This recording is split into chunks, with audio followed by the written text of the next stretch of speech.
Welcome to my channel Karma Romance Stories. Please like, subscribe for more videos. I never imagined that one phone call would cost me my family. The moment I called 911 after watching my famous football star brother brutally attack his boyfriend.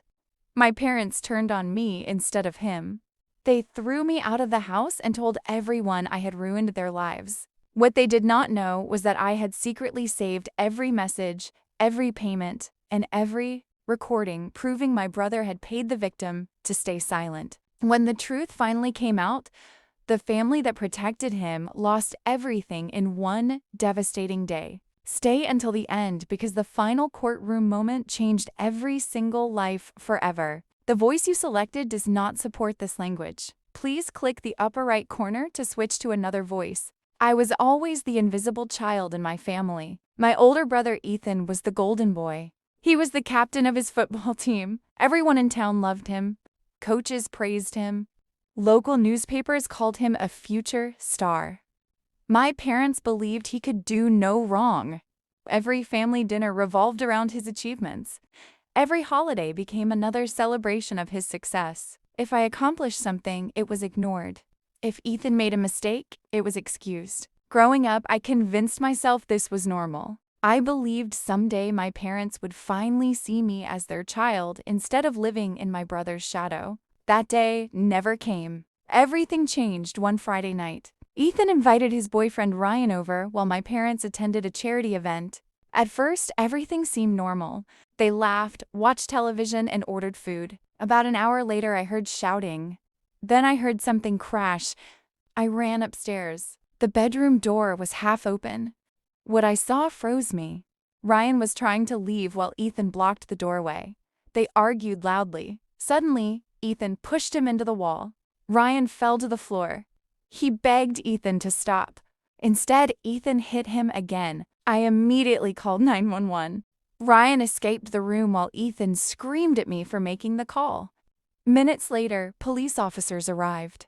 Ryan had bruises on his face and injuries on his arms. The officers separated everyone and asked questions. I told them exactly what I witnessed. Ethan glared at me with pure hatred. When my parents arrived, they ignored Ryan completely. Instead, they demanded to know why I had called the police. They said I had embarrassed the family. They insisted everything could have been handled privately.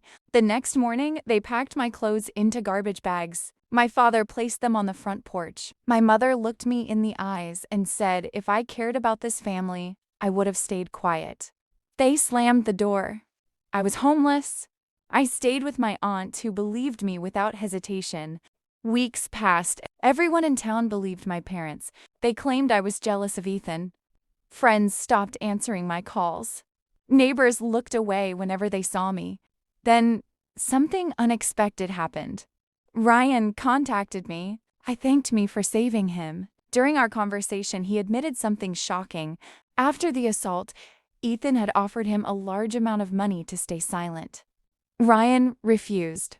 Then, Ethan transferred money through another account and begged him to disappear. Ryan kept screenshots. He also saved voice messages where Ethan admitted what happened. I realized this was bigger than anyone imagined. I searched through old family cloud backups. Months earlier, Ethan had borrowed my laptop. His messages had automatically synced. Hidden inside were conversations discussing payments, deleting evidence, and convincing witnesses to lie. I immediately gave everything to investigators. The case reopened. Police obtained financial records. Bank transfers matched the screenshots. Phone records matched the voice messages. Digital experts confirmed the evidence was authentic. My parents still defended Ethan. They claimed everyone was conspiring against their son. The trial began months later. Witness after witness testified. Experts explained the digital evidence. Ryan calmly described everything that happened. Finally, I took the stand. I repeated exactly what I had seen. The defense tried to paint me as an angry sibling. Then prosecutors revealed the financial records. The courtroom became silent. Every payment matched the dates after the assault. Every message proved Ethan tried to silence Ryan. Even worse, investigators discovered my parents had encouraged him to protect his. reputation instead of accepting responsibility. The verdict shocked the entire community. Ethan was found guilty. My parents faced public criticism for helping cover up the truth. Sponsors withdrew support. His football career ended overnight. People who once praised my family finally understood why I refused to stay silent. Months later, my parents contacted me. They wanted forgiveness. Not because they believed me, because they had lost everything. For the first time in my life, I realized something important.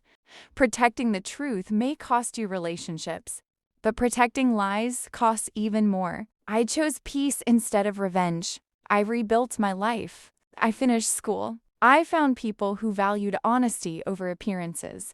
Looking back, I still remember standing outside my parents' house holding 2 garbage bags filled with everything I owned. At that moment, I thought my life was over. In reality, it was only beginning. The voice you selected does not support this language. Please click the upper right corner to switch to another voice. Sometimes, the hardest decision is also the right one. Standing up for the truth may leave you alone for a while, but lies always collapse under their own weight. My family chose reputation over justice. I chose honesty over comfort.